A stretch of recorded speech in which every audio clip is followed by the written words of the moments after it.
Hi friends, welcome to my channel.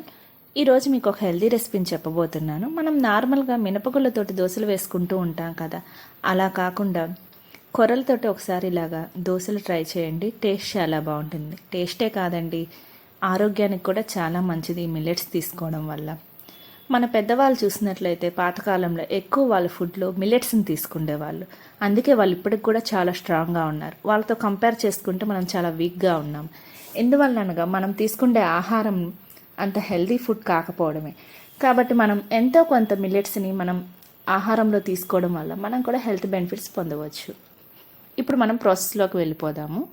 మొదటగా మీరు 2 కప్పుల కొర్రలను ఒక బౌల్లోకి తీసుకొని 1కి 2 సార్లు శుభ్రంగా వాష్ చేసుకోవాలి. వాష్ చేసుకున్న తర్వాత నిండా నీళ్లు పోసుకొని 7 నుంచి 8 గంటల వరకు వీటిని నానబెట్టుకోవాలి.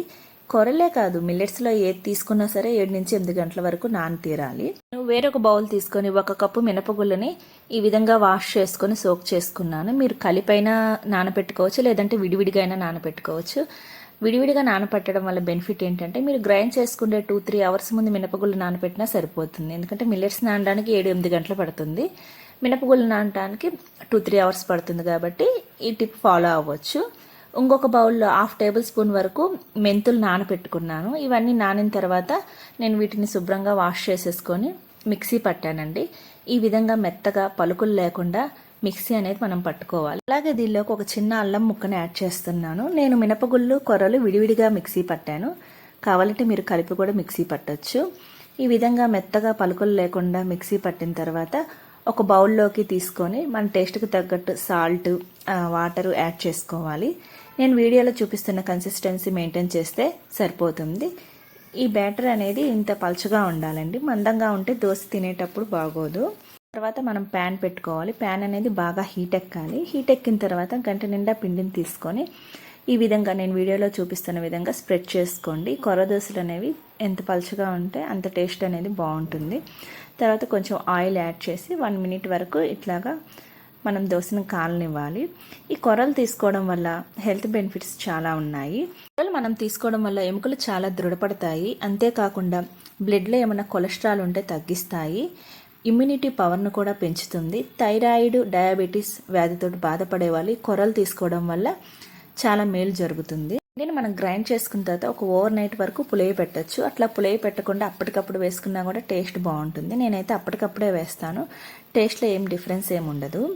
నేను ఇప్పుడు మీకు నార్మల్ దోశ చూపించా కదా, ఇప్పుడు నేను ఆనియన్స్తో కూడా ఈ కొర్రలతో దోశలు వేసుకోవచ్చు. ఈ విధంగా మీరు దోశ వేసుకున్న తర్వాత దీని మీద కొంచెం మనం ఆనియన్స్ అనేది స్ప్రెడ్ చేసుకుందాము.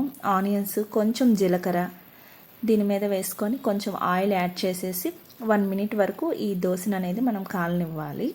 మనం ఆనియన్స్ని యాడ్ చేశాక ఫ్లేమ్ అనేది మీడియంలో కానీ సిమ్లో కానీ అడ్జస్ట్ చేసుకోవాలి. మీడియంలో పెట్టుకున్నట్లయితే దోశతో పాటు ఆనియన్స్ కూడా బాగా మగ్గుతాయి. అదే కానీ హై ఫ్లేమ్లో పెట్టేసామనుకో దోశ కాలుతుంది కానీ ఆనియన్స్ అనేవి మగ్గవు.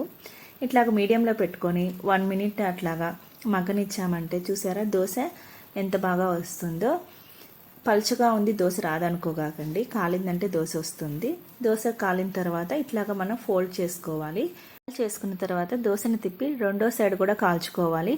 గోల్డెన్ బ్రౌన్ వచ్చే వరకు కాల్చుకోవాలి. అంతే అండి, ఎంతో టేస్టీగా ఉండే క్రిస్పీ కొర్ర దోశ రెడీ అయిపోతుంది. మీకు క్రిస్పీగా కావాలంటే కాసేపు ఉంచుకోండి, మెత్తగా కావాలంటే వెంటనే తీసేసుకోవచ్చు అండి. ఎంతో టేస్టీగా ఉండే క్రిస్పీ కొర్ర దోశ అనేది రెడీ అయిపోతుంది. ఇప్పుడు మనం దీన్ని సర్వింగ్ బౌల్లోకి తీసుకొని పల్లీ చట్నీతో తింటే ఆ టేస్టే వేరండి. చూస్తుంటేనే నోరు ఊరిపోతుంది కదా. ఇంకెందుకు ఆలస్యం, మీరు కూడా ఒకసారి ఇంట్లో ట్రై చేసి ఎలా ఉందో కామెంట్ చేయండి.